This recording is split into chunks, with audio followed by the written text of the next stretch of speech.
Assalamualaikum warahmatullahi wabarakatuh. Kembali berjumpa di Doa Bahasa TV, channelnya edukasi. Para siswa sekalian, pada kesempatan kali ini saya akan menjelaskan untuk pelajaran pekerjaan dasar teknik otomotif atau PDTO, jurusan teknik dan bisnis sepeda motor. Di mana yang akan saya jelaskan kali ini adalah lanjutan dari bab sebelumnya, yakni bab 3 tentang mengenali peralatan servis khusus atau special service tool. Selanjutnya, special service tool ini nanti terbagi menjadi 3 pokok bahasan dan menjadi 3 pembahasan video pembelajaran. Yang pertama jenis peralatan service tool, nanti yang kedua penggunaan special service tool, dan yang ketiga pemeliharaan special service tool. Untuk lebih jelasnya, kalian simak dan perhatikan pada video pembelajaran yang pertama atau episode ke-1 untuk bab ke-3 ini, yakni jenis peralatan special service tool. Assalamualaikum warahmatullahi wabarakatuh. Kembali berjumpa dengan saya pada video pembelajaran untuk pelajaran PDTO, yakni pekerjaan dasar teknik otomotif, di mana pada video-video pembelajaran sebelumnya kita sudah bahas sampai dengan bab 2. Para siswa sekalian, untuk yang pembahasan kali ini saya akan menjelaskan tentang bab 3, yakni mengenali peralatan servis khusus atau special service tool. Nah, sebelum saya lanjutkan pembahasan dari bab 3 ini, maka perlu juga diketahui bahwa bab 3 ini nanti terbagi menjadi 3 subpokok bahasan. Yang pertama adalah jenis peralatan servis khusus atau special service tool. Yang kedua yang akan kita bahas adalah penggunaan special service tool. Yang ketiga, yakni pemeliharaan special service tool. Nah, untuk lebih jelasnya, kalian perhatikan secara seksama materi yang akan kita bahas. Untuk yang pertama, yakni jenis peralatan servis khusus atau special service tool. Nah, para siswa sekalian, pada seorang mekanik atau saat seorang mekanik melakukan pekerjaan bengkel, maka pada kenyataannya ada pekerjaan yang dapat dilakukan dengan menggunakan peralatan tangan dan power tool. Namun, ada beberapa jenis pekerjaan yang sulit dilakukan dengan menggunakan peralatan tangan maupun power tool tersebut. Nah, untuk itu, maka biasanya diperlukan peralatan-peralatan khusus yang digunakan untuk memperbaiki komponen mesin. Nah, apa saja yang termasuk kategori pada jenis peralatan service tool ini? Maka yang pertama yang akan kita bahas, yakni ada yang disebut dengan kunci spesial. Apa itu kunci spesial? Maka yang dimaksud dengan kunci spesial adalah jenis kunci yang digunakan khusus untuk membuka mut atau baut dengan bentuk yang spesial. Di mana jenis kunci spesial yang banyak digunakan di bengkel otomotif biasanya adalah sebagai berikut. Yang pertama, kita mengenal ada yang dimaksud dengan kunci C, atau disebut juga adjustable check hook atau simple spanner.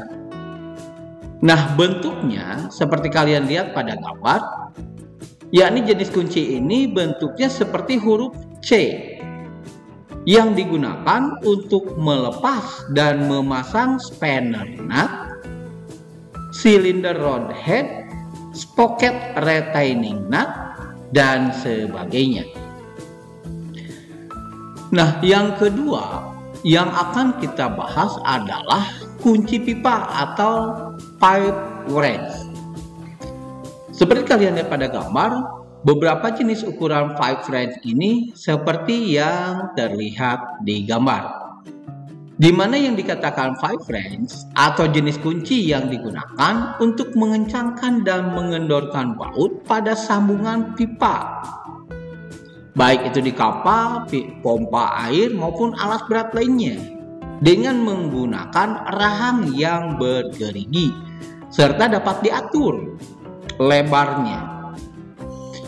Kemudian yang ketiga, kita mengenal ada kunci Bristol atau disebut dengan Bristol wrench.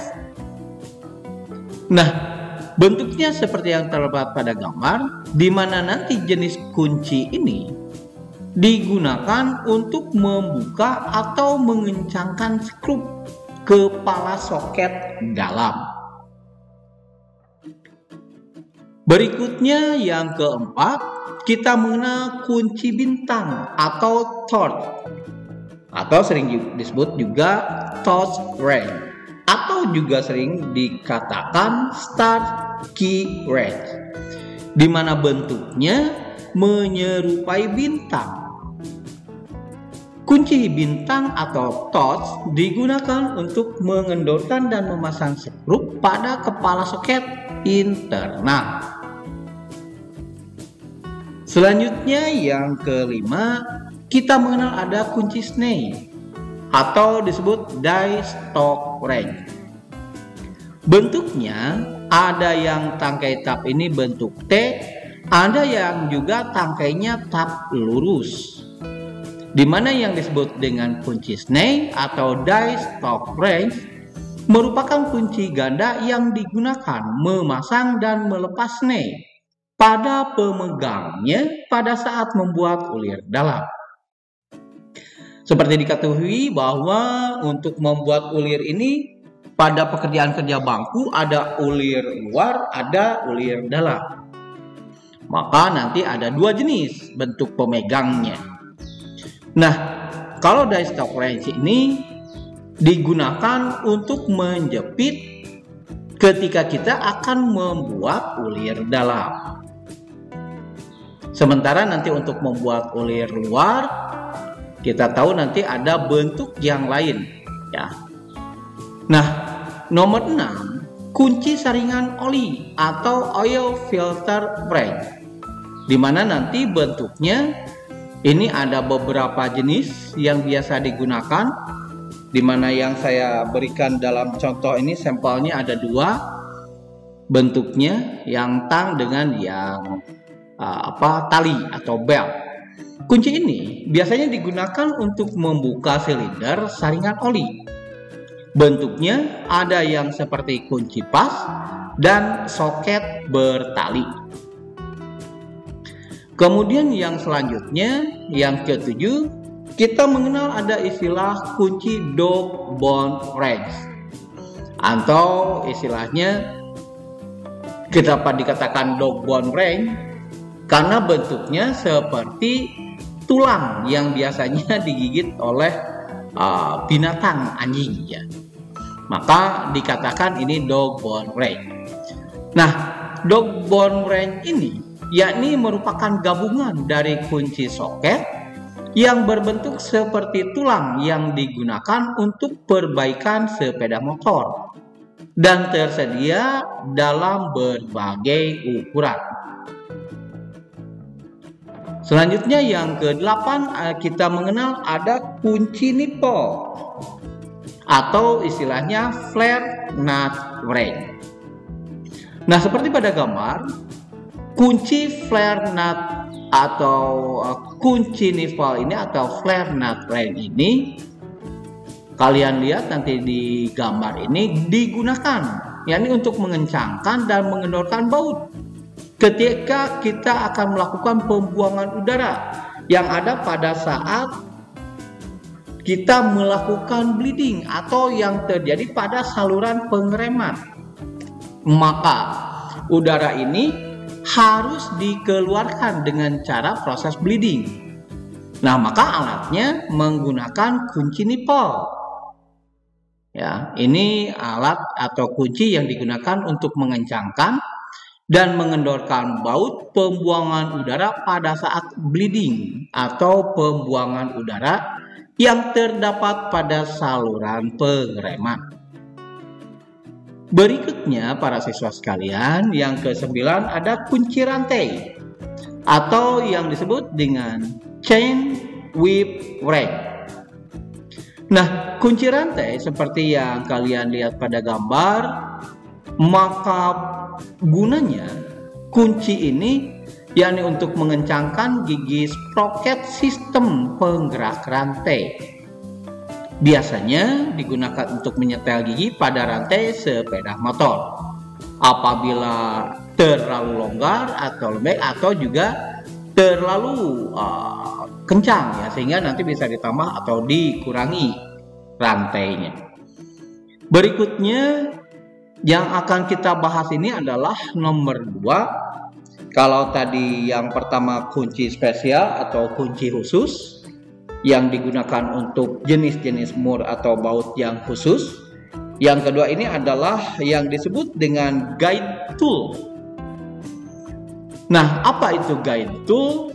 Maka yang dikatakan guide tool yakni merupakan alat yang khusus untuk melepas dan memasang satu jenis komponen, di mana komponen tadi tidak dapat dilepaskan menggunakan komponen lainnya. Alat ini disebut juga dengan pemegang atau disebut holder. Beberapa jenis guide tool yang biasanya digunakan di bengkel otomotif antara lain, kalian lihat pada gambar. Yang pertama, kita mengenal ada clutch tool guide atau clutch center guide. Apa yang dikatakan clutch tool guide atau clutch center guide ini?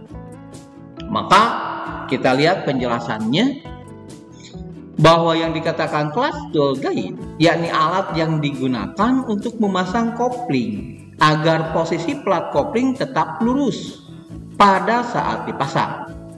Nah, alat ini juga disebut dengan clutch center holder.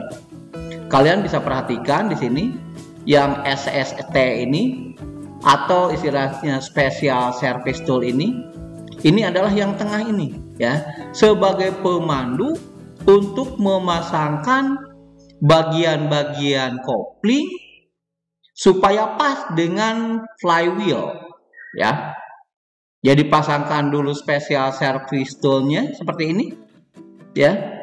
Kemudian baru nanti dibuka satu persatu atau dipasangkan satu persatu. Ini adalah flywheel atau istilahnya gigi gendeng ya, yang ada pada mobil. Kemudian nanti bagian-bagiannya ketika sudah masuk baru dibuka secara silang ya bautnya. Itu proses pelaksanaan. Nah, berikutnya ada flank holder. Apa itu flank holder? Maka kita lihat alat ini merupakan alat yang digunakan untuk menahan flank pada diferensial atau gardan pada saat pengencangan dan pelepasan baut. Seperti kalian lihat, ini adalah flank holder untuk menahan bagian luarnya ketika kita memasang atau membuka daripada diferensial atau gardan ya. Berikutnya yang disebut dengan yang ketiga ini adalah alat penyetel atau sering disebut dengan adjusting kit. Ada beberapa adjusting kit yang biasa digunakan. Nah, pertama, kalau dikatakan adjusting kit ini yakni adalah merupakan peralatan khusus yang digunakan khusus untuk menyetel mesin, karburator, gardan, dan lain-lain agar sesuai dengan kondisi standarnya. Di mana penyetelan ini dilakukan karena adanya penggunaan daripada mesin yang terus-menerus sehingga mengakibatkan bagian-bagian dari mesin ini akan mengalami perubahan sehingga mengakibatkan bergesernya fungsi maupun kekuatan. Nah, untuk mengembalikan kepada standar awal, maka digunakanlah beberapa peralatan khusus ini yang disebut dengan alat penyetel atau adjusting kit. Nah, untuk penyetel mesin yang sudah berkurang kemampuannya, maka kita bisa menyetel dengan menggunakan alat penyetel khusus yang disebut dengan engine adjust kit, ya. Yang ini yang nomor 1, engine adjust kit, ya. Kemudian alat yang digunakan untuk mengukur karburator agar sesuai dengan kondisi standar, maka disebut dengan karburator adjust kit atau nomor 2. Nah, di sini pada gambar karburator drive set, ya, atau alat yang digunakan untuk mengukur karburator agar sesuai dengan kondisi standar, ya, atau disebut dengan karburator adjust kit. Berikutnya, ada juga alat yang digunakan untuk menyetel drive pinion pada gardan yang dinamakan differential drive pinion adjust kit, ya. Nah, ini yang nomor 4, ini yang dikatakan nanti differential drive pinion adjust kit. Sementara yang kedua dan ketiga ini adalah karburator adjust kit set, ya, satu set ini adjust kitnya. Kemudian setelah kita mengenal nanti ada alat penyetel atau adjust kit, maka yang keempat yang akan kita bahas ini adalah yang disebut dengan tracker. Tracker atau sering juga disebut dengan puller tree jaw, ya. Apa itu puller tree jaw atau tracker ini? Maka kita lihat bahwa kalau dikatakan tracker atau puller atau penarik ini digunakan untuk membongkar atau melepas komponen seperti bantalan, bearing, ya, istilahnya. Kemudian ada puli, kemudian ada sel oli, ada roda gigi dan lain-lain. Alat ini gunanya adalah apabila komponen yang akan dilepas ini mempunyai momen pengencangan yang sangat kuat dan lokasinya sulit dijangkau dengan kunci biasa.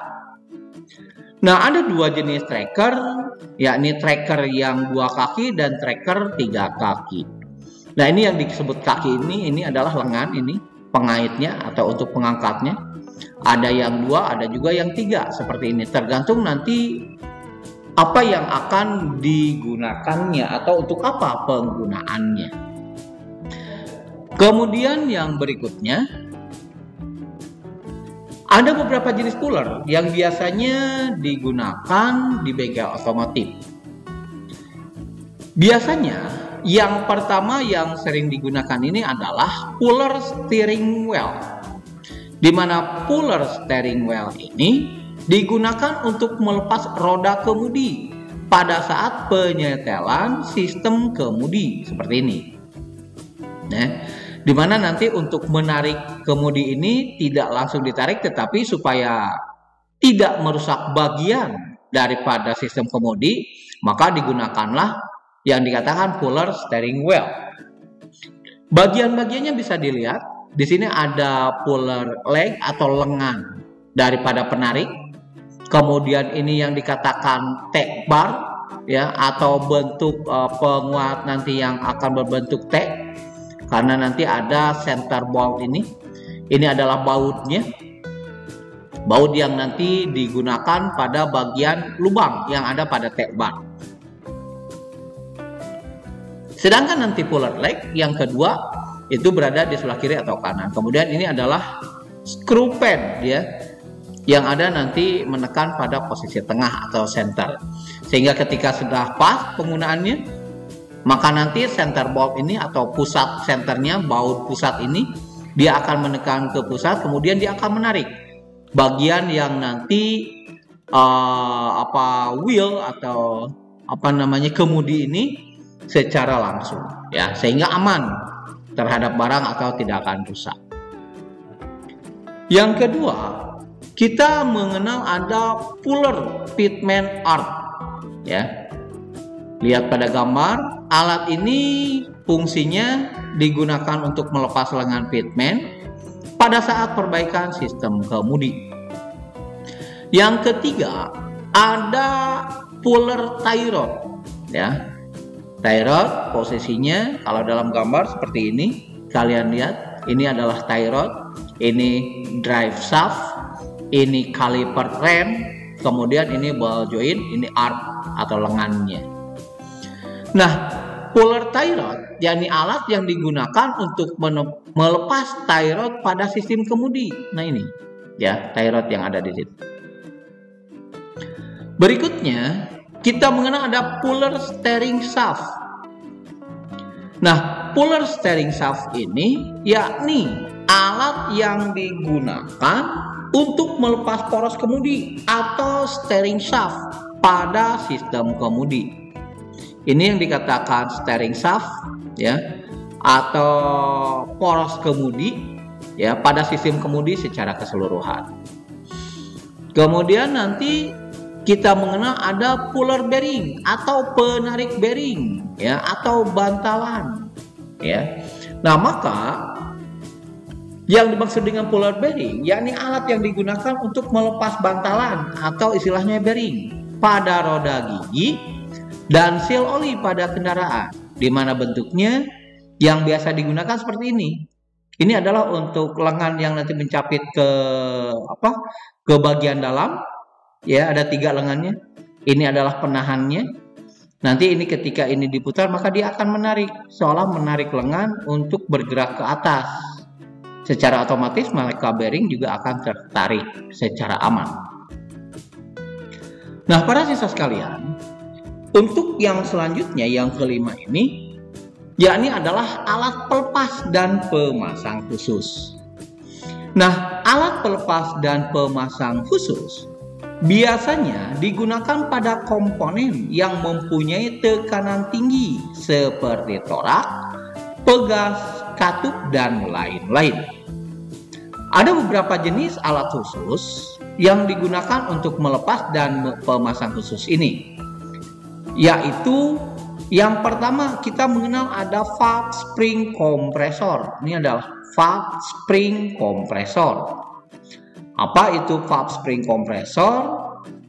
Kita lihat, yakni alat ini fungsinya digunakan untuk memasang dan melepas pegas katup dari mesin kendaraan bermotor. Nah, ini pegas katup yang nantinya bergerak untuk menahan lengan katup, ya, yang nantinya akan membuka dan menutup, ya. Nah, untuk membuka dan memasang ini kita tidak bisa tanpa menggunakan alat ini. Berikutnya ada piston ring kompresor. Nah, ini dilihat dalam gambar bagian-bagian dari piston ring kompresor ini, ya. Alat ini digunakan untuk menekan cincin torak pada saat pemasangan torak pada blok silinder. Kita lihat bagian-bagiannya, ini gambar aslinya. Kemudian ini gambar yang bisa dilihat untuk menunjukkan bagiannya. Ini pemutar segi 4 nih. Ini adalah kuncinya. Kemudian ini pemikat yang terbuat dari baja nih, ya, yang putih. Kemudian ada roda reset, ya. Ini roda reset nih. Ya, roda reset nih. Kemudian ada skrup badannya nih di atas. Kemudian ini badan secara keseluruhan. Kemudian indentasi, ini indentasinya. Kemudian pengancing reset dan tuas, ini untuk mengancingkannya. Kemudian ini kelingannya, ya. Kemudian ini lembaran bajanya yang nanti akan bergerak mengecil dan membesar sesuai dengan pemutaran daripada kunci yang segi 4 tadi, ya. Kalau ini nanti proses pemasangannya setelah nanti torak tersebut diikat dengan piston ring kompresor, ya, sehingga tidak lepas lagi dan langsung masuk ke dalam blok silinder. Yang ketiga atau C ini adalah spring kompresor, ya. Spring kompresor ini yakni alat yang digunakan untuk menekan pegas spiral pada saat pelepasan atau pemasangan pegas spiral. dan kedudukannya pada shock absorber. Nah, ini pegas spiral yang nanti ketika akan memasang atau melepas supaya dia mudah ya, maka dia dijepit dengan menggunakan spring kompresor, di mana prosesnya atau adanya pegas ini berada pada shock absorber atau penahan getaran yang ada pada sebelah dalam bagian ban ya. Ini proses penjepitannya ada dua, kiri dan kanan, sehingga penempatannya juga dua nanti ya, dikunci dulu ya, kemudian ini penariknya, ini lengannya ya, kemudian ini ditarik, baru setelah ditarik pas, baru nanti dibuka kuncinya, baru dilepas. Begitupun pada waktu pemasangan, dikunci dulu baru kemudian nanti dipasangkan. Nah, berikutnya para siswa sekalian, yang D ini atau yang keempat adalah ring piston expander. Dikatakan ring piston expander yakni alat yang fungsinya digunakan untuk melepas atau memasang cincin torak pada toraknya. Ini adalah cincin torak, ini toraknya. Ini yang dikatakan ring piston expander atau ini sama saja. Di mana alat ini lebih banyak digunakan pada kendaraan roda 4. Kenapa? Karena biasanya cincin torak pada sepeda motor bentuknya lebih kecil dan lebih mudah untuk dilepaskan atau dipasangkan dibanding nanti dengan cincin torak yang ada pada mesin yang sepeda roda 4 ya, atau kendaraan atau mobil ya. Demikian para siswa sekalian untuk pembahasan yang pertama atau episode pertama ini untuk bab 3, yakni jenis-jenis peralatan spesial servis tool. Supaya kalian tidak ketinggalan untuk video pembelajaran yang kedua dan ketiga, kalian komen, share, like, and subscribe video ini. Doa Bangsa TV, channelnya edukasi.